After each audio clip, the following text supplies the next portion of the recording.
Բարև ընկերներ, շատ բան խոսելու, շատ ասելիք կա, բայց պետք է մենք համբերատար լինենք, չենք կարող շտապել և սխալվել։ Վստահեցնում եմ, բոլոր խնդիրներին անդրադառնալու եմ, խնդրում եմ մի փոքր սպասել։ Չեմ ցանկանում միայն անդրադառնալով վերջանա։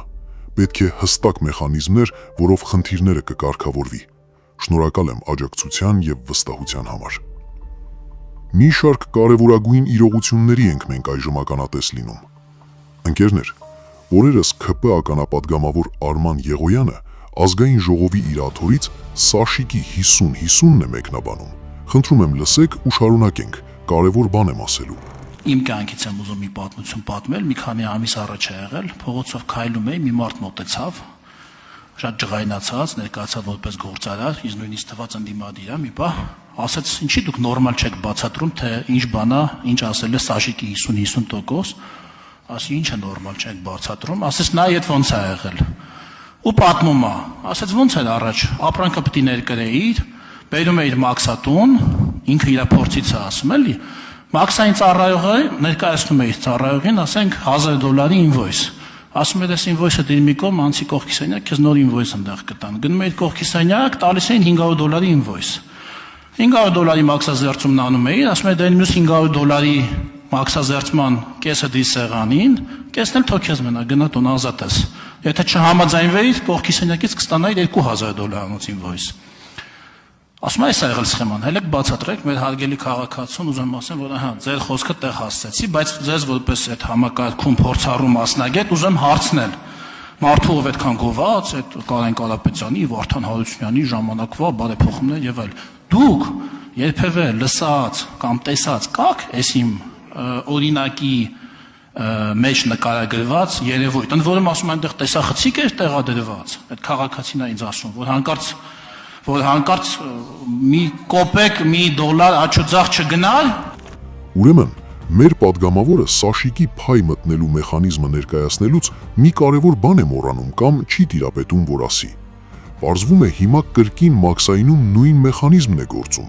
Հիմա բացի խոշոր բիզնեսմեններից, օրինակ հանրապետական նախկին падգամավոր Նիկոլիս Սրտի գործարար Սամվել Ալեքսանյանի բիզնեսներից,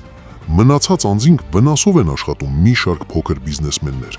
Ու դա տեղի է ունենում Արման Եղոյանի ասած Սաշիկի փայ մտնելու ռեբրենդինգ եղած տարբերակի արդյունքում։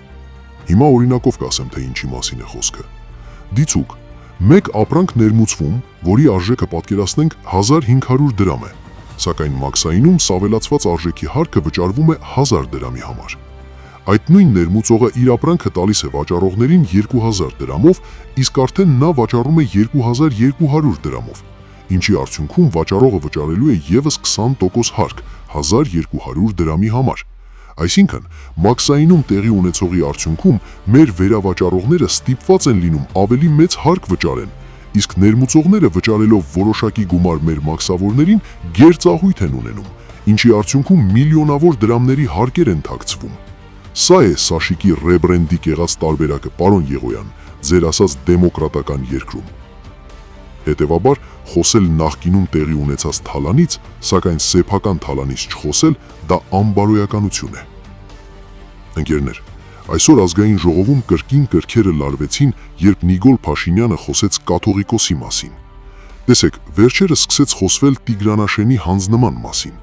եւ այս ամենի ֆոնին մեր իշխանություններին հարկավոր է, որ հանրության ուշադրությունը շեղվի։ Իմ կարծիքով, կաթողիկոսի թեման միտումնավոր են շահարկվում, որպեսզի մեր հանրության ուշադրությունը շեղեն հանձնվող տարածքներից։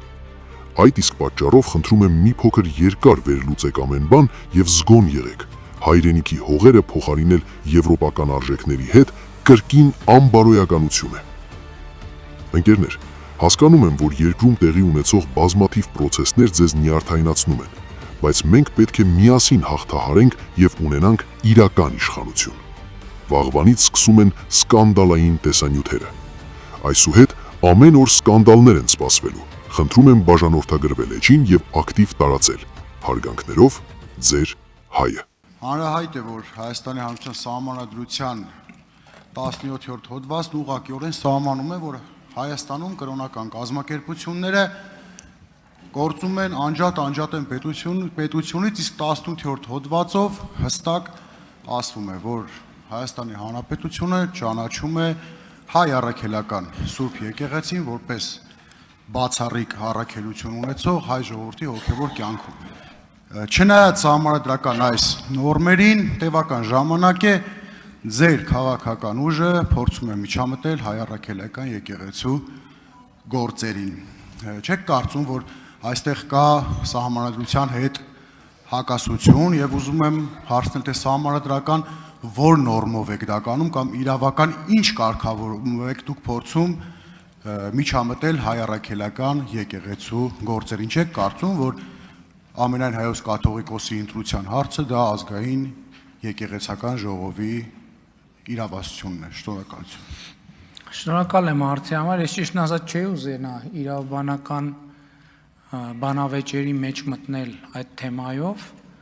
որովհետև նաև հարցի բովանդակությունն էլ իրավական չէ։ Կոնկրետ ես իմ դիրքորոշումը կարող եմ ասել եւ իմ մոտեցումը։ Ես հարցին առնչվում եմ որպես հայաստանյան առաքելական Սուրբ եկեղեցու բանավոր հոտի մի անդամ, որը խնդիր է տեսնում հոգևոր կյանքի ապականոնության հետ եւ ուզում եմ նաեւ մեր ուշադրությունը հրավիրել հետեւյալում։ Ընդհանրապես, երբ որ ես դատական համակարգի մասին խոսելիս դրա մասին ասացի, բայց ես բոլորիս ուշադրությունը հրավիրում եմ մի հանգամանքի վրա, որ եկեղեցու հետ շատ վատ բան է տեղի ունեցել, եկեղեցին կաստայացվել է։ Եկեղեցին առաջին հերթին հոգևորականները չեն, եկեղեցին առաջին հերթին հավատացյալներն են, մարդիկ են եկեղեցին։ Հոգևոր ծառայողները սպասավորն են, նոր կտակարանում էլ ասվում Հիսուս Քրիստոսի ուղերձը, որտեղ իմ անունով 3 հոգի կհավաքվի, դա եկեղեցի է, այնտեղ չի ասվում, որտեղ հոգևորական կլինի, դա եկեղեցի է։ Եվ ես հարցերին մոտենում եմ որպես հայաստանյան առաքելական Սուրբ եկեղեցու հետևորդ։ Եվ ելի ինձ համար մեծագույն խնդիրը հետևյալն է, որ նաև այս տրամաբանության մեջ եկեղեցու եւ հոգևոր կյանքի հետ կապված հարցերը նաև քաղաքական շահարկումների են ենթարկվում մարդկանց կողմից, ովքեր վստահ չեն, որ հայր մերը սովորել են։ Ես նախընտրական շրջանում էլ ասացի, իհարկե մի քիչ քաղաքական շեշտադրում կա դրա մեջ, ես հարցադրում արեցի, բայց մեն քաղաքական չէր շեշտադրումը։ Ասենք մարդիկ հանդես են գալիս որպես իբր հայաստանյան առաքելական Սուրբ եկեղեցու պաշտպան, բայց ասենք ես հարցադրում ասացի, այդ մարդիկ Աստվածաշունչը կտականը, ավետարանը իրարից տարբերում են, թե չեն տարբերում։ Սա իհարկե քաղաքական ինչ որ առումով մարտահրավեր է, բայց եթե մարտահրավերը դնենք մի կողմ, սրա մեջ բովանդակային խնդիր կա։ Ինչա մեզ համար հոգևոր կյանքը։ Ինձ համար հոգևոր կյանքը կարևոր է, եւ ես ձեզ ավելին ասեմ, երբ որ ես ավելի ակտիվ շփվում եմ հոգևոր կյանքով ապրող մարդկանց հետ, ես տեսնում եմ, որ այդ օրակարգը պահանջված եւ հասունացած է առաջին հերթին համայնքի կողմից։ Եվ ըստ էության խնդիրը դուք սահմանադրությանը հղում արեցիք, բայց հենց եկեղեցում էլ սահմանադրականության խնդիր կա, եկեղեցու կյանքը, եկեղեցու սահմանադրությանը եւ կանոններին համապատասխանեցնելը։ Ինչից մենք այսօր ակնհայտորեն շեղում ունենք եւ դրա մասին դուք էլ գիտեք, ես էլ գիտեմ, բոլորը գիտեն։ Ստեղ է խնդրեմը։ Արձագանք անկեղծ ասած ես չգիտեմ, չեմ տեսնում, ես միայն քաղաքական այստեղ քայլեր եմ տեսնում ձեր կողմից, կառավարության կողմից իրականացող, եթե դուք ձեր մոտեցումը որպես հայաստանյան քաղաքացի եք արտահայտում, դա ձեր անձնական մոտեցումն է։ Ուղղակի սա ներառված է հայաստանյան կառավարության հնգամյա ծրագրում եւ ակնհայտ իր մեջ հակասահմանադրական տարեր է պարունակում եւ տեսեք այդ եկեղեցու մասով այս հարցակումները սկսվեց եւ կարծեմ ամենայն հայոց կաթողիկոսը Ժնևում էր բարձրացեց Արցախի մշակութային պահպանության հարցը եւ քիչ առաջ դուք էլ ձեր ելույթում ասեցիք, որ կան հոգեվորականներ, ով ուղիղ ցուցումով պատարակների ժամանակ Արցախի մասին են խոսում, այսինքն եթե եկեղեցին սա չաներ, ես ենթադրում եմ, որ միգուցե դուք այս արշավը եկեղեցու դեմ ձեր ասած ճակերտավոր բարենորոգման ծրագիրը չիրականացնեք, այսինքն ակնհայտ քաղաքական, ձեր քաղաքական, չգիտեմ, գծից շեղվելու տարեր եմ տեսնում։ Շնորհակալություն։ Շատ լավ, եթե ուզում եք հարցի, այսպես ասած, կանոնակարգային տրամաբանության մեջ մտնենք, այդ նույն եկեղեցին եւ պետությունը անջատեն, ինչ իրավունք ունի եկեղեցին խառնվի քաղաքական process-ների մեջ, մի հատ էլ վարչապետի հրաժարական պահանջի կամ քաղաքական գործունեություն ծավալի, մի հատ էլ վեղարով դուրս գան ցույցեր անեն, կոչեր անեն, բաները ինտերնետը անջատեն, կայքեր բան անեն, կոտրեն եւ ինչ գործ ունեն իրանք քաղաքականության մեջ։ Պետք է հստակ ընտրել։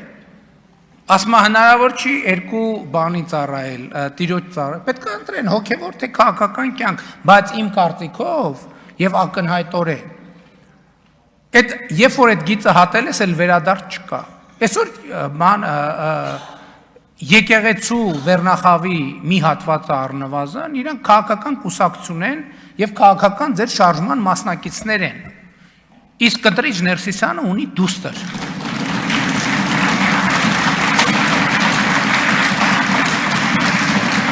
ավարտեք վերջացրեք Դմփոց այդ փաստը չի կարա ջնջի, հասկանում եք, կտրիչ Ներսիսյանը աղջիկ ունի։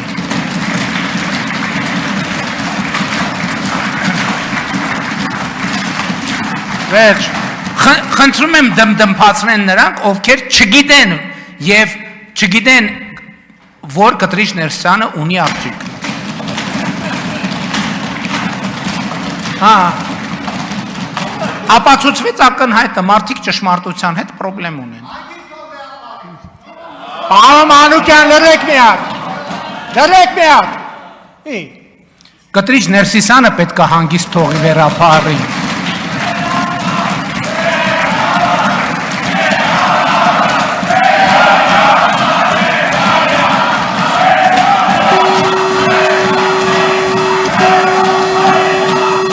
Ավարտեք։ Ասիկ եթե դες համար սիրուհի ունեցող վեհապարը նորմալ է, ինձ համար որպես հայաստանյա ծառայելական սուրբ եկեղեցու հետեւորդ դա սրբապղծություն է։ Պիղծ է ձեր վեհապարը, պիղծ է։